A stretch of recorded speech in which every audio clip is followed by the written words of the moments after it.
I enjoy this, having the opportunity to sit on the couch and talk with you guys today. I bet we go through, at least I will, probably go through 2 or 3 cups of coffee on today's Coffee with Conti, and probably a couple of batteries in the GoPro as well.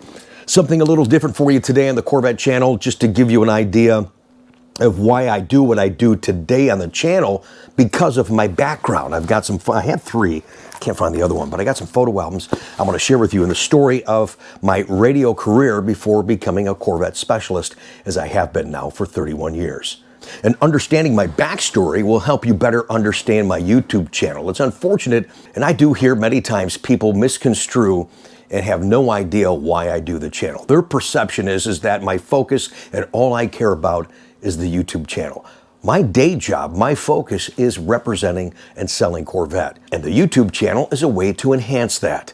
I like sharing my passion for the car, my knowledge of the car, my journey over the years representing the car, information on the marketplace, educating people, and encouraging people to enjoy their Corvette by driving their Corvette. And I get to share the people that I do business with. So that becomes an extension, an enhancement to what I do day to day, selling and representing the car. And it's so much fun, and it really has become an important source to pick up future leads for people looking to buy the car. I do business all over the country. I don't care if you're 2 miles away or 2,000 miles away. I hope that the information that we share and the manner in which we share it encourages you to buy a Corvette and to at least give me an opportunity.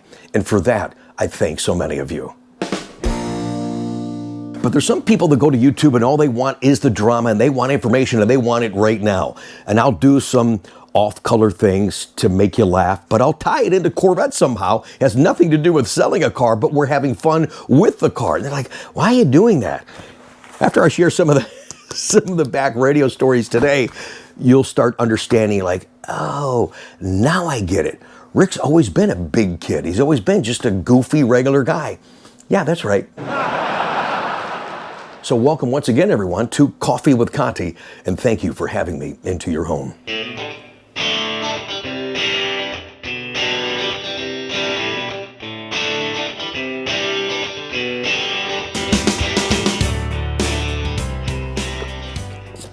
So I want to take you back to high school. Despite what you may think, what you see now, I mean, I always like to be silly and make people laugh, but I had a great degree of shyness. Getting in front of the camera or being on the radio was inconceivable at 17 years old. Oh my gosh. So I had to take this class. It was like a little block, and I think there was 3 classes there. And of course, what did I do? I looked and said, oh, I got to take one of these. I'm going to take the one that I thought was the easiest. So I checked the box, radio and TV broadcast. And then the first day of class, they talk about the layout of the class and what we're going to do. And by the way, your final exam at the end of the semester will be a live 30-minute radio show. I'm like, oh crap, I just picked the wrong class. But you know what? I owe a ton of thanks to Chris Bennett, the teacher of that class. And 3 years ago was my high school 40-year reunion, and I heard that he was still alive and with us, but he was overseas. To this day, I would love to just see him in person, to thank him and shake his hand. So at the end of that first semester, when I had to do that live radio show, I got done. I was a nervous wreck. My voice was pitched really high. And there's Chris. As soon as I opened the door, come out of the studio, I'm soaking wet, drenched, looked like I ran a marathon. Chris goes, what'd you think? What'd you think? I'm breathing heavy. I go, man, I don't know. I feel like that's what I'm supposed to do. I loved it. He goes, you did a great job. I said, wow, man, this is awesome. So in my senior year, I took the class and I got a radio show once a week. And that was really cool. And I have to thank more people like Jerry Geisen. He was in the class with me. So back then, your show was only cool because you got to play your own music if you had cool new music to play. Well, I had no money back then, so I couldn't buy any of the records, but Jerry had all the records, and everyone was borrowing Jerry's records. Thank you, Jerry Geisen, if you're out there watching.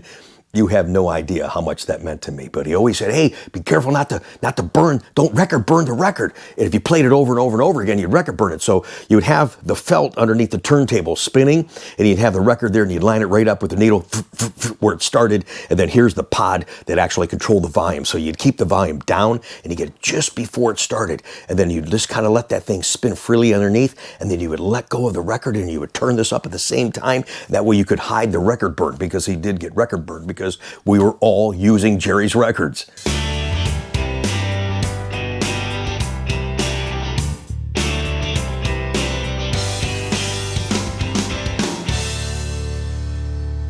So there was a big radio station in town in Monroe, Michigan called Tower 98 at the time, just north of Toledo and south of Detroit. And 2 years before me, graduated was Doug Dunbar. He was the local celebrity. He did great. He later went on to do some TV stuff. But Doug was kind enough. I didn't really know him that well other than in passing, see him in college, and he knew I was on the show. And then he actually gave me a recommendation when I heard Tower 98 had a job opening part-time, midnight to 6 on Saturday nights. I sent in a tape. I got a phone call. Couldn't believe it. He says, hey, Doug likes you, blah, blah, blah. So we're going to have the interview. I'm so excited. It's like, wow, I'm actually going to do this now for real. But Tower 98 kind of had this thing where most of their DJs, unlike Doug, he didn't, they had like stage names. So General Custard was a big thing in Monroe, Michigan. So the guy that actually had the full-time job, midnight to 6, was named, I didn't even know his real name, was DJ Custer. So I meet with my program director and he says, you know what, I want to give you the job. You can have the weekend slot. I'm like, wow, I was so excited. He says, however, we have to change your name. I'm like, oh my gosh. I mean, I'm Rick Conti. He goes, Conti's not a good on-air name. We got to change. We'll come up with something for you, but we got to change. You know, we got DJ Custer and such. It had something else. It was really hokey stuff. And I'm like, I was really uncomfortable with it. It's like, okay, so me being me, not knowing when to shut up, I asked him, I said, well, can I ask you something? I said, because he was the morning show guy, the program director, and that's usually how it goes. The program director either is afternoon drive or morning drive. So he was morning drive. And I said, do you use a stage name or is that your real name on air? He goes, what do you mean? I said, well, I didn't know what a stage name for Sobzak was. And Ron looked at me. I said, dude, I can't even spell it. He goes, okay. He goes, you can use your real name. It's like, here, I'm ruffling feathers before I even actually get on air. You're like, okay, that's Rick. I do have some pictures I'm going to share with you guys, and I want to show you my most prized possession from my radio career. And I was fortunate enough to work with the sales staff. I wrote commercials. I was on air, and then after I was there about 6 months, I was doing really well, and I was so thankful at that. I couldn't believe it. So my first on-air job, I was 18 years old. 2 weeks later, I turned 19, and then I get a check. I made $3.35 an hour, but I'm sitting there looking at my check like, I'm having a blast. I love doing this. I got paid. This is cool. I just couldn't believe it. It was really, really neat for me. So again, 6 months later, a full-time position opens up, 7 to midnight slot. I figured they're going to take DJ Custer, move him to that. And everybody was talking about Ricky. I had an opportunity to get a full-time gig on the radio at 19 years old. I'm going to take the midnight to 6. I'm good. No, they left DJ there. They put me in the 7 to midnight slot. Oh my gosh, it was so uncomfortable. The guy would come in, the guy was probably 6'5", 250. You know, I weighed $1.25, and here he walks in probably half an hour before he went on the air. And I got all my records here, you know, kind of a tight little studio, got the mic boom, and he would just intimidate you by standing over top of you. And he didn't say anything. He was just standing there. Of course, he's ticked off. He didn't get that job. It was a little bit more money. It was a better schedule. You're not staying up all night long. You don't know if daytime's nighttime, all that kind of stuff. But I was going to do whatever. I was really, really happy. And finally, I just looked at him. I was like, dude, you got to like step back or get out of the studio until it's time for you to go on. I mean, it just kind of freaked me out. It was nuts. And I have to thank 2 other guys at that radio station, if I may. One is just a great friend, just a super, super person, is Tom Treese. And he mentored me, and he says, hey, because I was working with the sales staff and he loved what I was doing on air, but he says, Rick, I want to give you a tip, because in radio, and I guess in anything in life, when you're talking, you have what we call a crutch. You always start saying the same thing, and then it kind of gets worn out and it gets stale. But the call letters for Tower 98 were WTWR, and I was saying them wrong. And Tom put his arm around me. He says, here, I don't want to criticize, but he goes, it's driving me crazy. I didn't know. I mean, I'm still discovering this. He says, you're saying W is W. It's W. It's crisper. It's cleaner. It's more professional. Try it. And I'll never forget that. Tom, God bless you, buddy. That's right. WTWR is not WW. Listen, next time you're on, listen to the radio or TV, and someone says W, that's the crutch. It'll drive you freaking nuts, because that's the wrong way to say it. It's W. So thank you, Tom. And my program director, who I had great respect for up until the day I left, was Mike Wheeler. Learned a lot from him. I later became a program director. Let me tell you that story real quick before I show you some of these pictures. It's my last day on the air. I was there about 1.5 years. A guy driving through Toledo hears me And he offers me a job out in Western Ohio. So I'm going to take that job. I'm going to double what I'm making. 19 years old, I was like, oh, I'm going to double what I'm making. I still wasn't making any money, but it was a big deal to me. I was just a single guy, and I was having a good time. So as I'm getting ready to leave, had great rapport with the staff, the sales staff. We had a pizza party in there, and you had a playlist. You had to adhere, and Mike was right. You have to adhere to the playlist. And of course, me being me, I don't follow instructions too well, although I broke the rules just a little bit. Here's what I did. If you ever remember, I'm talking to people that are my age. Younger demographic, you don't even know what a 45 record is. So we had just crates of 45s. Coming up in rotation was Bryan Adams' Heaven. On the flip side of that, usually it's a different song. On Bryan Adams' Heaven, the flip side is the same song, but it's the live version. So we're just having a good old time. I got about 2 hours to go on my show, and everybody's congratulating me and wishing me well onto my next venture. So I play live Bryan Adams' Heaven. Immediately, so Mike's listening. As soon as the song's over, he drives in, comes in the studio, slams in the studio. You think you're going to do whatever you want, blah, blah, blah, blah, blah. And he's all ticked off that I'm leaving. We're having a good time, crashes the party, everybody leaves. He goes, you'll never do that again. He takes the record out of the crate, and he takes the key out, and he scratches the record. You're going to do it my way. I said, yeah, you're right. I'm never going to do that again. It's my last day. Dude, settle down, psycho. It's like, wow, really? Scared the crap out of me, and I was glad it was my last day. So I do want to share some of these pictures with you guys and the story behind a lot of these pictures, because there was a lot of creativity in coming up with some of these promotions. We were just a basically small to medium market station and didn't have a big budget, so we had to think outside the box to get some results and just to have a way of having fun and doing some promotions. I wish I could have found the other photo album, but this is one when I left Tower 98, I went to WHFD, which is now different call letters. Notice I said W. They were in Archbold, Ohio, and I got a gold record. We're going to talk more about that here in just a minute. Here's a nice article on that. That was just a huge deal, and I got this gold record. I was the first in the country to play these guys, Crowded House. Now, here's some of my other creations, again, marketing stuff. We did so many remotes for businesses. I wanted to do remotes where we were promoting ourselves. So I come up with a Rick on the Road show, and I actually was on the road. And I'm actually, if you can see that, I'm in the middle of a turn lane. Later, we caused a traffic jam. The police were there. They kept telling me to get out of the road. I got wires across there, and I'm giving out T-shirts and albums and all kinds of fun stuff, to the point I was threatened I was going to spend the weekend in jail if I didn't get out of the road. That was so funny. And I said, hey, if you can drop a mic down on the cell, I'm good. And they said, get out of the road.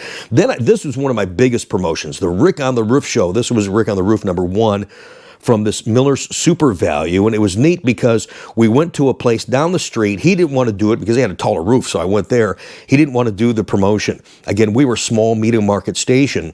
And I told the guy we need so much money that we're going to throw off the roof, and we're going to throw off some footballs and albums and all cassettes and just all kinds of fun stuff. And we would give away a TV. It was a big deal, and he thought we were nuts. So then I go down to Miller Super Value, and this guy gave him the same pitch, and he loved it. Loved it, signed up right away, but he goes, I don't want to give you real cash. He says, I want to give you Miller Super Value coupons. And I said, dude, no, I'm not giving the people monopoly money. Nothing works like hard, cold, real cash. They're going to come into your store and spend it anyways. Ended up being their biggest sale day ever in the history of the store. We were so proud of that because we used real cash. It was crazy. We had almost 2,000 people in the parking lot. And here's me being being silly. Here's a guy at WHFD. He was the owner's son. Okay, I got to tell you this. So here's how I got my first program director job. He was the program director. He was the owner's son of the radio station.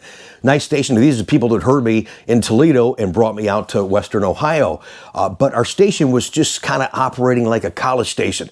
You talked whenever you wanted. You played whatever you wanted. There was just no format. And we're just playing whatever. We needed to sound like a commercial station. If you were going to charge businesses for commercials, let's sound like we know what we're doing. So I went to Max and I said, hey, I got this idea, I go through the whole thing, how we can get a free record service. I knew how to do that stuff that I learned working at Tower 98. And we need a format so we sound more professional and organized and have a direction and just be a better radio station overall, not sound like a college station and just doing whatever. One guy talks for 30 seconds and another guy talks for 7 minutes. There's just no continuity there. And he basically says, well, you want you want to be the program director? I said, well, yes, I do. He goes, well, I'm the program director. I said, look, I know your dad owns the station. I said, I don't want him to adopt me. I just know in my heart that I can contribute and make this better.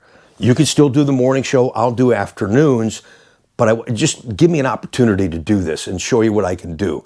But you got to if you're going to let me do it, you and the others have to listen to what I say. And he let me do it. And the station turned fantastic. I mean, it was just a huge success, and he really thanked me, and it was wonderful. Got us a record service. The gold record that you saw over here, I earned that through Capitol Records, again, for being the first guy in the country to play that and help promote it. And when I left, I'm going to show you that here in just a minute. When I left, my name was on the record, and Max said, he goes, I suppose you're taking that gold record with you. I said, yeah. I go, number one, usually just awarded to the radio station, but my name's on it. I go, Max, my name's on that. I worked really hard for that. He goes, you know what you did? He goes, that'll be the only gold record the station ever gets. He goes, I want you to take it. So I was real thankful for that. Doing other fun things. This was a neat promotion. The Blind Date movie came out, and we actually organized a blind date contest on the air. What a lot of fun. Took these people out to dinner, took them to the movie. I don't know whatever happened with that, but that was really cool. Doing some wild stuff here, broadcasting in a hot tub, and you can't tell, but it was 15 or 20 degrees that day. There I am getting ready to take my clothes off there. There we are at a local homecoming. There's Max and I at the local McDonald's. Here I am at 18 years old back at Tower 98, and I'm drawing out the winner of a car that we gave away. And then speaking of cars, here I am in my Willard Wiseman costume. It's one of our characters on our morning show, and I'm interviewing a guy at a car lot. So lo and behold, here I am in the car business. There I am on the Rick on the Roof show. There I am, 18 years old at the Monroe County Fair. What a great time. Don't have a lot of pictures from this station. This was in Sandusky, Ohio. I remember one time I was in this Grimace costume, and somebody comes up to me, and they said, oh, can you give me an autograph? And I'm in the costume going, how do you spell Grimace? It's like, oh my goodness.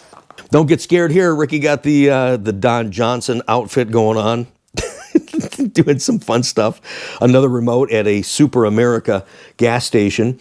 There I am at a skating rink. Doing a guest DJ appearance. That was kind of cool. I was at some clothing place trying on some clothes there. I have no idea where I was there. Another remote. There I am getting ready to go in the hot tub again, taking my clothes off. So some of these are out of sequence. There we are in the hot tub. Oh, look at this. And look at this. I got to tell you about this right here. I wish I had one picture I didn't get, and I really made a huge mistake on this. And I had a second chance to correct the first mistake, and I made it again anyways. That was a celebrity, kind of a media, little 3-inning baseball game before a Toledo Mud Hens game. So guys from radio, newspaper, TV were playing a baseball game. And the guest pitcher was Bob Feller. So this is in the, I think the mid-'80s, okay? Bob could still zing it, trust me. So I have a baseball background. We'll save that for another video. And I get up to the plate, and the first pitch, man, I never seen a pitch dance like that in my life, and I whiffed it. I was like, I was like, whoa. He goes, I'll take it easy on you. I said, well, you can throw me a fastball. I love fastballs. He threw me a fastball, and I smoked it. I almost got over center field wall. It was just a real short hop against the wall. It was a great time. All the people said, oh, wow, Rick, you play ball? And I was like, yeah, that was a good time. At the end, I still have the baseball, though. He signed the baseball to Rick, a real slugger, Bob Feller. And if you don't know baseball, Bob Feller was one of the great pitchers of all time, is a Hall of Fame pitcher. And that meant a lot to me. The mistake I made is I didn't get a picture with him. Fast forward years later, I'm in the car business across the street because he was part of the Cleveland Indians. Drug Mart was a sponsor of the Cleveland Indians, and across the street was a Drug Mart. And Bob Feller was making an appearance. I'm like, oh my gosh. I went and stood in line for an hour and a half to see him. People are getting autographs and all that kind of stuff. I already got my autograph from years ago. That meant so much to me. And I got up there and he goes, oh, you want something for me to sign? I said, no, sir. I said, I played a celebrity baseball game with you years ago at the Mud Hen Stadium.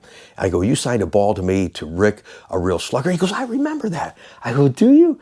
I couldn't believe it. And I said, I just want to shake your hand and say hi and thanks again for a great career. And shook his hand and still didn't get a picture with Bob.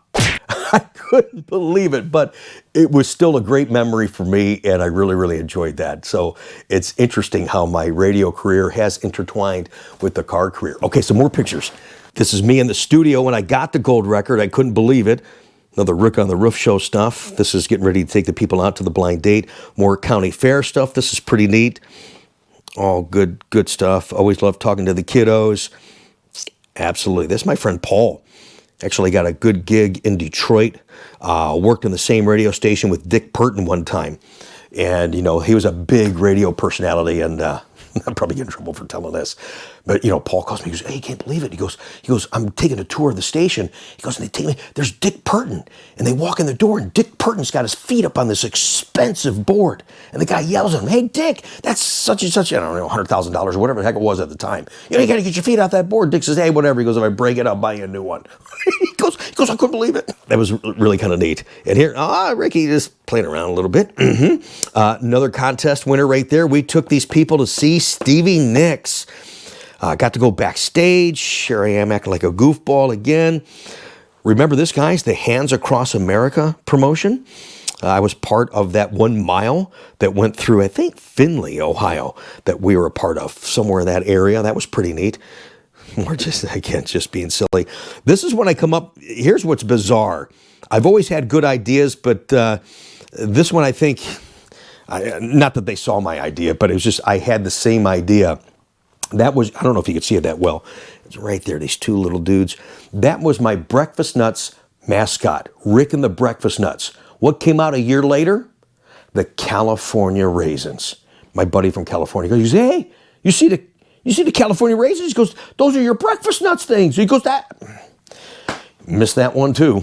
More live remotes, climbed up on a Coke display to sit in that little mini Indy car, screw around the office. I thought he'd get cute. One of our DJs at the time. He was in a famous band. I apologize, I don't remember.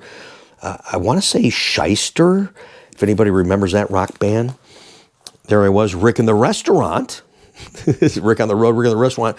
Oh my God. So this is when I was doing the Rick on the Road thing, and the police are coming up, and I'm trying to bribe him with an album and a t-shirt. And he's like, yeah, whatever, get out of the road. I got to tell you a story about this real quick. Okay. I told you I got some great stories. This lady is a freak. So sorry, she was. Well, you guys know me to be candid. I mean, she was nutty. Here's the story.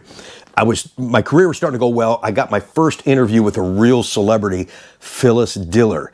She was doing a show in Toledo. So I get her on the phone. I'm trying to small talk her and stuff like that. She's like, yeah, come on, let's just get on with it. I was like, I'm like a nervous wreck. Well, this lady calls in. She says, hey, I hear you're going to be interviewing Phyllis Diller. I've got a dress that was her dress that she donated to this women's society that we auctioned off. Can I bring it in? So they let me know. I have her bring it in. The lady's still out in the lobby at the time. So it was great because it was a good piece and it was the core of the interview. So it actually saved my interview because I didn't know what the heck to ask at the time. So I asked her, hey, did you do this dress? At first, Phyllis is blowing me off. Then I start reading the label and she goes, wait a minute.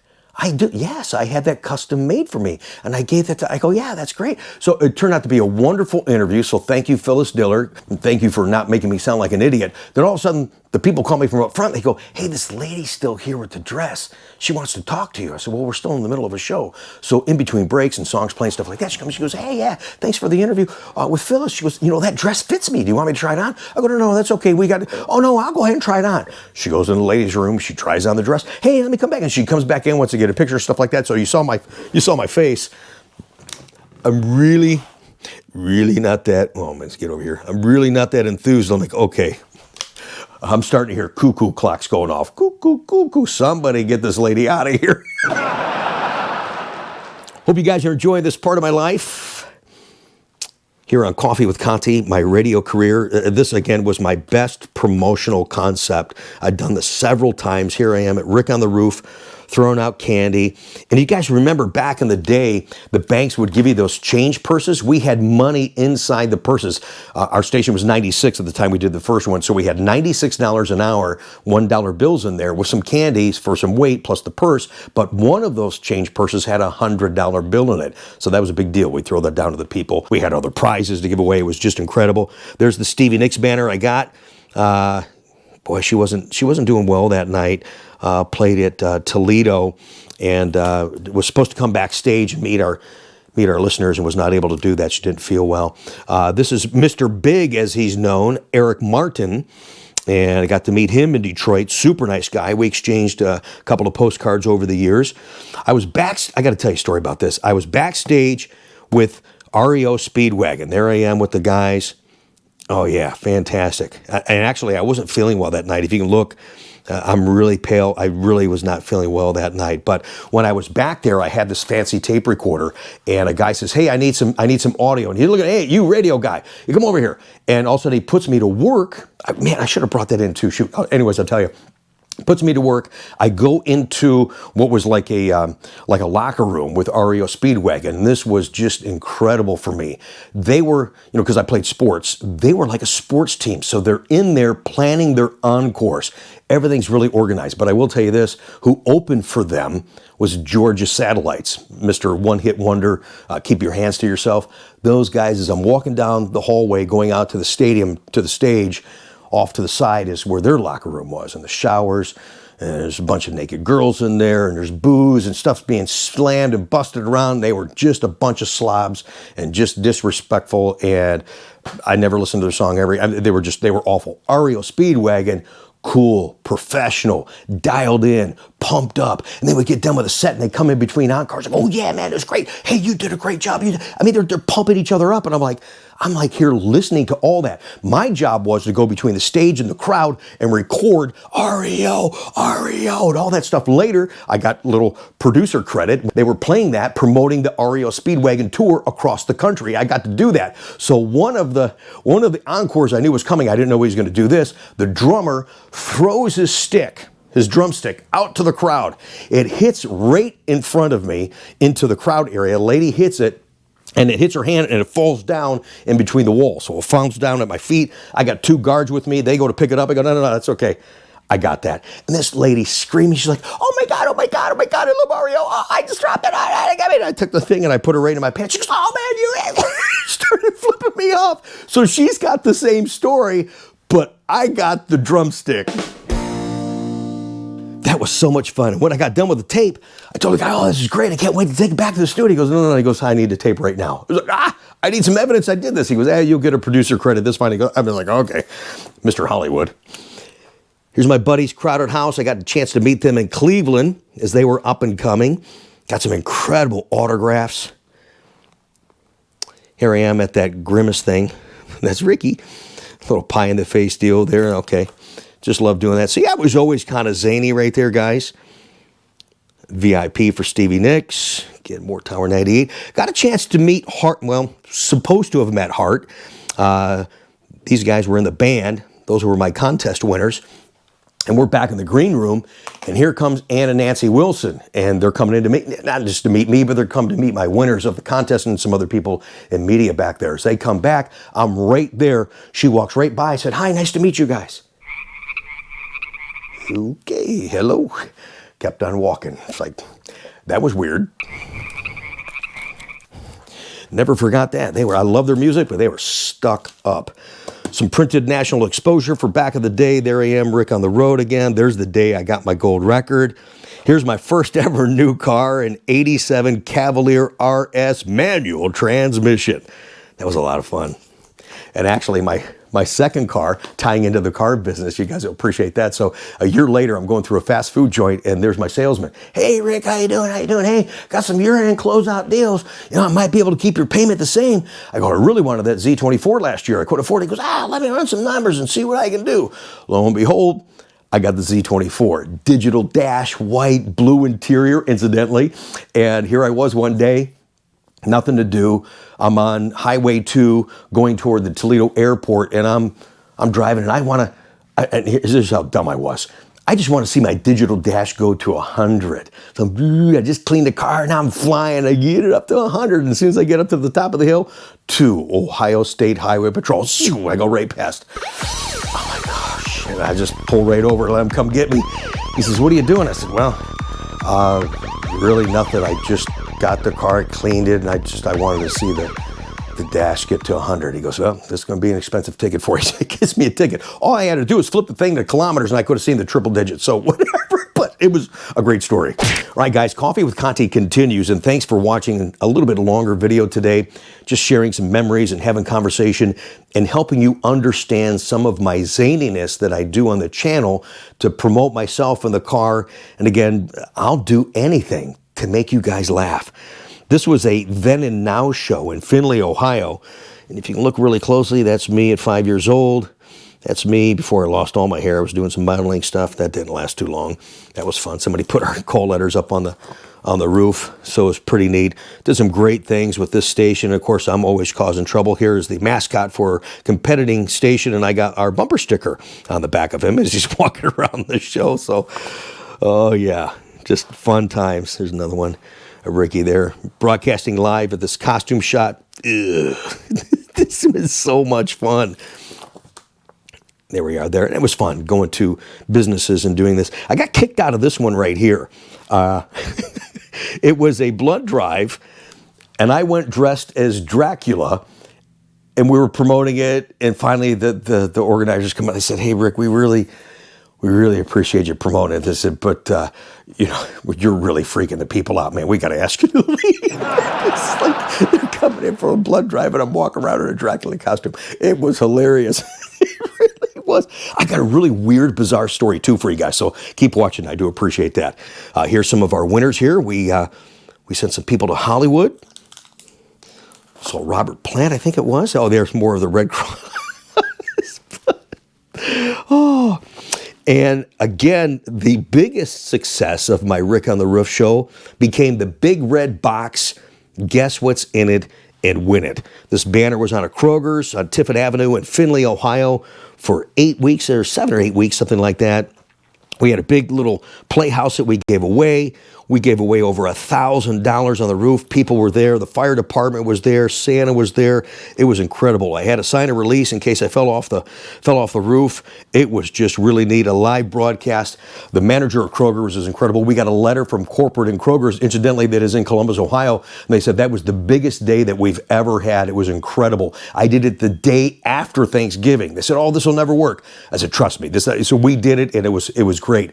It was going so well that the manager of Kroger's came up. He couldn't believe it. I didn't know he was going to do this, and he didn't know I was going to do this. So he's thanking everybody for coming out. There's got to be 1,500 people out there, and we were giving away a ton of money. He pulls out of his pocket, so we didn't have any more change purses, pulls out of his pocket $1,000 in cash, and the crowd goes crazy. While he's talking and holding the mic on the air, I grabbed the money out of his hand, and I went whoosh, and I threw it. He looked at me, he goes, "You really are nuts." And the people going nuts. It was fantastic, man. I loved it. Loved doing those promotions, man. That was such a good time.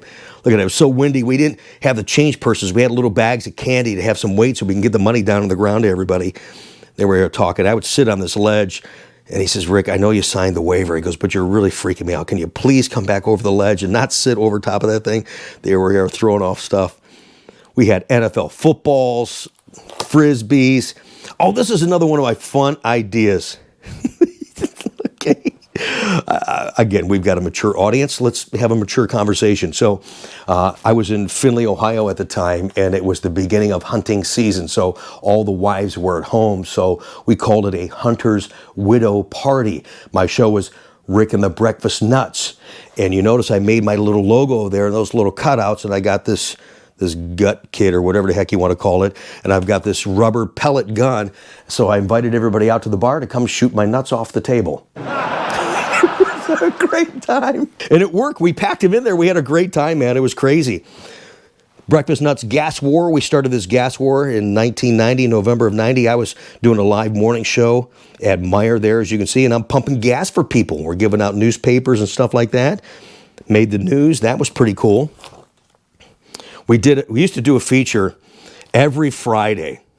People would call in with bosses' names, and we had a song. Man, I can't remember if we got it from the Comedy Network or what have you, but it was called Toss Your Boss. My boss is lazy.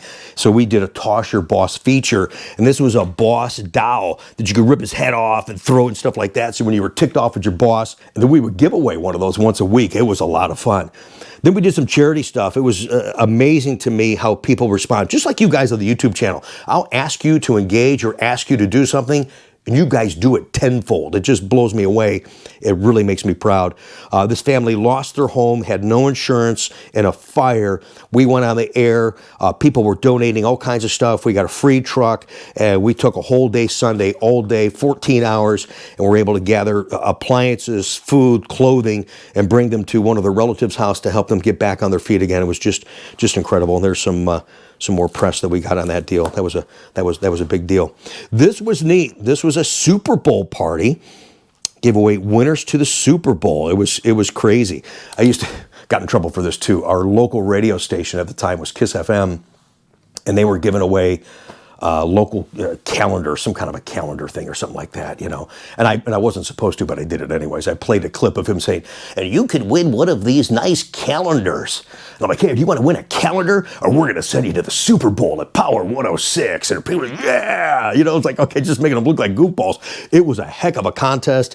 And then I got called from the general manager, "Rick, you can't do that, please." We broadcasted live for 106 hours on the roof of 7-Eleven during Christmas time. Boy, I ate well, man. People brought us all kinds of food. I dressed up like a Christmas tree. This ties in nice with this weekend. This was my Breakfast Nuts Breeders' Cup contest. A little controversial. Of course it was. Now, the Kentucky Derby this past weekend, this was the Breeders' Cup contest, 2 months before the Breeders' Cup race. I don't know anything about horse racing, but I was just playing off that. We qualified 4 or 5 couples, and the first couple to become pregnant.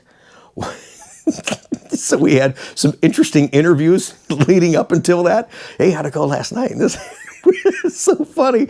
And then we would give away a crib, bedding, and diapers for a year, and then we would follow it up with safe pregnancy tips and that kind of stuff. But it was very controversial. We got a lot of complaints on that one, but we had a lot of success.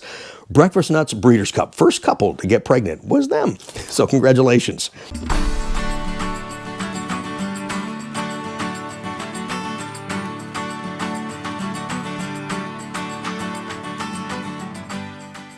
Here we are, the Rick on the Roof show. During the wintertime, first night it rained. My head's laying in a puddle of water. 106-hour broadcast. Very, very successful broadcast. I always wanted to be a rock star there. I can't sing, so I did radio instead. Just more highlights. Really, really incredible times, guys. I mean, this is just a great, great success. Great community involvement, and that's what I try to do with you guys, whether we're all over the country or not. Yeah, we got some TV coverage there. There's my my sidekick, Cindy. She was really cool. There I am. It didn't shave for 5 days or whatever that was. But just wonderful, wonderful people. We did another Playhouse giveaway. Look at this thing. This thing was incredible. Just incredible. Of course, the day we gave it away, it snowed and icy, so we still broadcast live and gave the thing away and then brought it to the people's home. They were tickled to death. Some local businessmen died in a plane crash. We were part of emceeing that event. Really unfortunate. These guys are really important to the community there. That was just unfortunate. More involvement. This is another thing I'm real proud of, and I don't take full credit for this, although we were the catalyst to get it going. Took a phone call from a guy during the Gulf War. And let me tell you this, when the Gulf War started, just sit down for a second. I had heard those bells ringing in the newsroom before. We knew something serious was going on. I was a morning show guy at that particular station and doing program and promotion director. I would get there 3:30, 4 o'clock in the morning, and I wouldn't leave till 6, 7 o'clock at night. I was getting ready to leave, and all of a sudden, here comes this alarm going off. I'm like, oh my gosh, what's going on? Well, here, we went to war. We had a lot of local people that had their kids in the military, and people were freaking out. So I go, we're a classic rock station, this particular station. So I go in, and I see Frank. I said, Frank, get a hold of Dan. We're going to do live feeds. I want to do call-ins. I want to get all this new stuff. We're gonna cover this, and we're gonna share what's going on in our community. And Frank was he was typical classic rock. Frank's like, Zeppelin, man. I can't do it. He was good for a sentence, maybe two, but had a great voice, and he was the typical rock and roll guy. I said, okay, dude, here's some money. Go get me some pizza, get out of the studio. I'm going back in, call Dan, I need this. We're going to pump in CNN. So boom, boom, boom, I'm live doing talk radio, which I've never done, for 5 hours until midnight. Mind you, I'd been there since 3:30 in the morning, and then coming in the next morning, we actually just did talk radio for a whole week because that was a big thing in the country. We actually had, I remember I yelled at the guy that called in, and he says, hey man, you guys gonna play any music or anything? You've just been talking all week, man. I go, hey dude, are your eyes okay? Is the sun a little bright from the rock that you just crawled from out underneath? I said, dude, there's a freaking war going on. Get a clue. Click, and I hung up on him. People are calling, yeah, man, where you go, Rick? Where you going on that guy?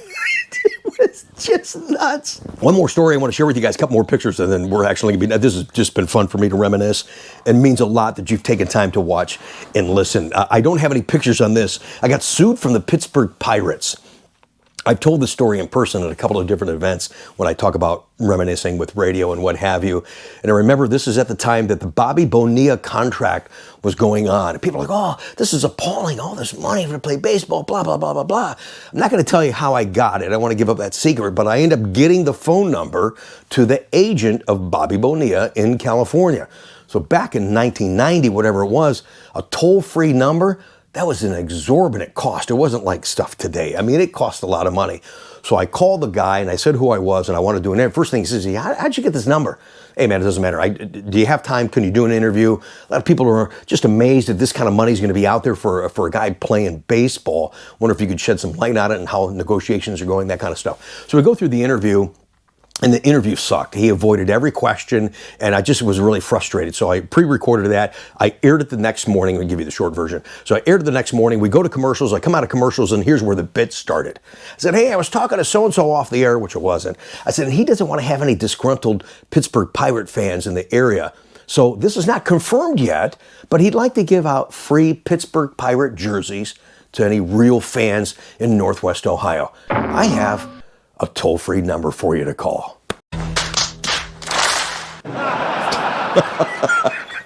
So they're 3 hours behind. My show gets done at 10 o'clock. I always decompress for a half an hour. 11 o'clock had a show meeting. At noon, the poor little girl in the front, she's like, oh, there's some guy on the phone. He's screaming, he's cussing. I said, I know who that is. So I run into Studio B, boop, boop, boop, get the reel together. Now, the rules were, he calls me, I can record him and air it. I don't have to ask. I had asked when I called him, so we were cool. So now I got him. He's calling me. This is reel-to-reel tape back in the day, guys, not digital. It took me 4, if not 5 hours to edit out all the F-bombs. You fuck, F, cut. We air it the next morning. He's so ticked off, and I'm yelling at him. I'm like, hey, man, I don't think you're going to close this deal with Bonilla. He says, you little lady, he goes, I'm going to come to Ohio and I'm going to kick your ass. I said, really? I said, hey, when you're done, there's a great place up the street to eat. He goes, you think you're funny? I go, dude, you can't negotiate your way out of a wet paper bag. And all of a sudden I hear people laughing. I go, hey, you have me on speaker? I go, dude, you'll never close this deal. You suck. He goes, I'm going to kick. It was just hilarious. So the next morning I air the call, cut out all the bad words, and people are calling in. They're like, hey, man, that guy was mean to me, man. We jammed up his voicemail. And he's in the middle of negotiations trying to close the deal for Bonilla. And I said, yeah, I'm sorry, guys. Remember I said it was unconfirmed, but I just thought if he heard from you guys and you're really enthusiastic about the Pirates that you'd get a free jersey. I said, hey, I'm sorry. I admit I'm wrong. I want you guys to do the same thing. So anybody that called yesterday, I want you to call back today and say you're sorry for calling. Oh, my God. So the next phone call I get is from the owner of the radio station. He goes, hey, how's it going? Hey, good, we're just getting ready. He goes, now, what's going on with the Pittsburgh Pirates? So I give him the short version, cuts me off. He says, send me the air check. Calls me back the next day and he says, so after the interview, and you're right, it did suck. He goes, then you come back from commercials. He goes, what did you guys talk about off air? I go, well, there was no conversation. He goes, oh my God, Rick. It's not so fast forward. I'm in the local community going out to get something to eat, whatever, and I'd see people. This bit went on for 6-7 months. Hey, Rick, I never got my Pittsburgh Pirates jersey. I go, yeah, and I go, yeah, F Pittsburgh. The restaurant's cheering. It was hilarious. What a great bit. It was fantastic. I don't know how much he had to pay to get my butt out of trouble, but he did have to pay something. So here's another one. A caller come in, as I was telling you the war story, we talked about getting a rally together in downtown Findlay, and we did, and we made national news, man. And I've got somewhere on Reel to Reel, if it still plays, a lot of the city officials were speaking and what have you. And then when Ricky spoke, I had people cheering. You thought I was running for president, man. I was so pumped. Here's a guy that called and gave us the idea to do this. And we put it out there in our show, and people responded, and there were CNN trucks out there. It was huge, man. It was really, really cool. Here's a couple that actually, a family that contracted us. They wanted us to, in 1991, wanted us to broadcast live during the Super Bowl. So we got paid to broadcast and do our show, eat well, watch the game. It was fantastic. Here's some voting stuff that we won, doing some charity work for Big Brothers, Big Sisters. Ricky likes to bowl. Used to be halfway decent. I was close to a 200 average till I broke my hand, so there's another story, so that's neat.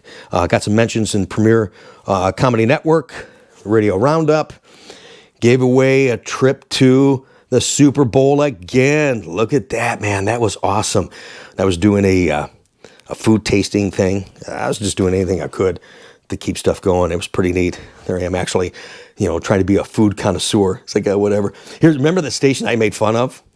I used to call them Kiss My Butt Radio. So stamps went up at this, they go up constantly, but they went up this particular time in February, and they were broadcasting live at the post office at 6 in the morning. And I said, hey, the folks at Kiss My Butt Radio are broadcasting live at the post office. There ain't nobody there at 6 in the morning. We're over here at such and such gas station, and we'll pump your gas, and we got free tickets and coffee and donuts. It just was a great time. It's another show we had in one of the malls that we attended. There I am jumping on a trampoline. Blew my knee out, by the way, after that jump. Landed the wrong way. This is a story. Okay, we're almost done. This is a story I got to tell you. This was a nutsy night out. Another one of my ideas, playing off my breakfast nuts theme. We had people call in and say, hey, we're going to do some nutsy things to win ZZ Top tickets. We did it at this local bar, and there's some of the people and some of the contestants they're doing, eating Jell-O off a guy sitting in a diaper, and people sitting in cold water. This guy right here, this guy's a freak, man. Freak of nature. I got to tell you about this, but what a great time this was at Power 106. Okay, what is that? He's dancing to legs with a little cute outfit on. That was pretty neat. So this guy right here, let me tell you about this guy. So he calls into the show and he says, I don't necessarily have to win the concert tickets, but I'd love to come out to your thing and display what I do. And I said, what do you do? I forget what he was called, some kind of a mind reader of some sort. And he says, I want you to take an object and touch it and then hide it somewhere in the bar and I'll find it. So I'm like, okay, I'm intrigued. Let's go. So he comes in a tuxedo. I mean, this guy's a real deal. I get there 2 hours before the show. I clear everybody out of the bar. Nobody's in there because they're not officially open anyway. So employees as well. So I'm only in there, and my wife at the time, she touches the item and then I hide it. Nobody knows where I have it. Fast forward 3-4 hours later, guy comes in. He says, okay, who touched it? I said, me and my wife. And he's grabbing my hand. He's rubbing my hand. He's rubbing her hand like that. I said, easy, buddy. It was getting a little weird how he was rubbing her hand. And he started walking around like that. I started mocking him when he's walking around the bar. I mean, he had no idea what this item was or where it was. It took him, 4 minutes, maybe 5, walked around the bar, and all of a sudden he started doing this deal. And I'm like, are you freaking kidding me? Is this guy gonna find this? No way, dude. Sure enough, and he goes, can I walk behind the bar? I think, well, yeah, sure. Goes behind the bar. I had her hairbrush. I hid it behind the bar. And he found it. Shut up! Freaked me out. Nobody knew but her and I. And all he did was by touching our hand and then walking around and whatever. I witnessed it. It was for real. That was some crazy stuff.